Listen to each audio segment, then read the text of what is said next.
Sir வணக்கம். Urapakkam Raghavan real எஸ்டேட்லேருந்து பேசுகிறேன்.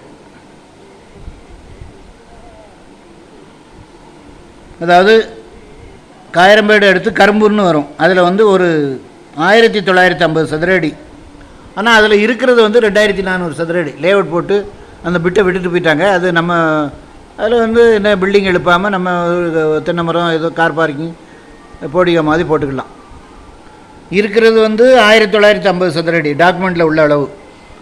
VGP கிரீன்லேண்டுன்னு பேர், கரும்பூர் வில்லேஜ். அதில் வந்து விஜிபி கிரீன்லேண்டில் அதில் வந்து Ila green school, international school, எல்லாம் பணக்கார பிள்ளைகள் படிக்கிற இடம். அந்த ஏரியாவே நல்லாயிருக்கும். அதிலிருந்து உங்களுக்கு ஒரு 3.5 கிலோமீட்ரு 3 கிலோமீட்ரு மறைமலை நகர் ஜிஎஸ்டி ரோடு வந்துடும். ஜூனியர் கப்புண்ணாவிலேருந்து வரலாம், இப்படி காயரம்பேடு வழியாகவும் போகலாம். நல்ல சொத்து. நல்லா கேட்டுக்கிடுங்க. உங்களுக்கு கிட்டத்தட்ட 450 சதுரடி எக்ஸ்ட்ரா இருக்குது. அதுக்கு பைசா தர வேண்டாம். டாக்குமெண்ட்டில் உள்ள அளவு 1950 சதுரடி. நல்ல ஃப்ரண்டேஜ், சவுத் ஃபேஸிங். ஃபோன் பண்ணிவிட்டு வாங்க. இடம் பார்க்கணுன்னா எனக்கு கால் பண்ணுங்கள். ஒரு அட்வான்ஸோடு வாங்க, ஃபேமிலியோடு வாங்க. ஐடி நம்பர் சொன்னீங்கன்னா அதிலே அந்த லேஅவுட்லேயே என்கிட்ட ஒரு 5-6 பிளாட் இருக்குது. 1.5 கிரவுண்டு, 1 கிரவுண்டு, 1/2 கிரவுண்டு, இப்படி இருக்குது. பார்க்கலாம். சாய்ஸுக்கு உங்களுக்கு, அதாவது உங்கள் சாய்ஸ் என்னன்னு சொன்னீங்கன்னா எந்த ஏரியா எல்லா ஏரியாவுமே நாங்கள் கவர் பண்ணுறோம். எல்லா ஏரியாவிலையுமே நல்ல சொத்து உங்களுக்கு வாங்கி கொடுக்க முடியும். ஃபோன் பண்ணிவிட்டு வாங்க.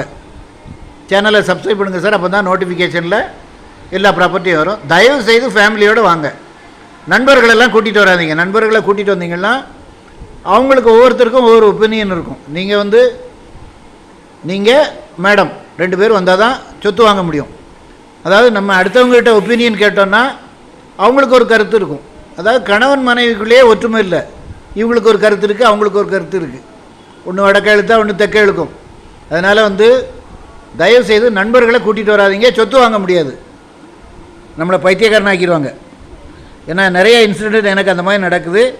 உங்களுக்கு நல்ல சொத்து வாங்கி என்னால் கொடுக்க முடியும். ஃபோன் பண்ணிவிட்டு வாங்க. நன்றி, வணக்கம்.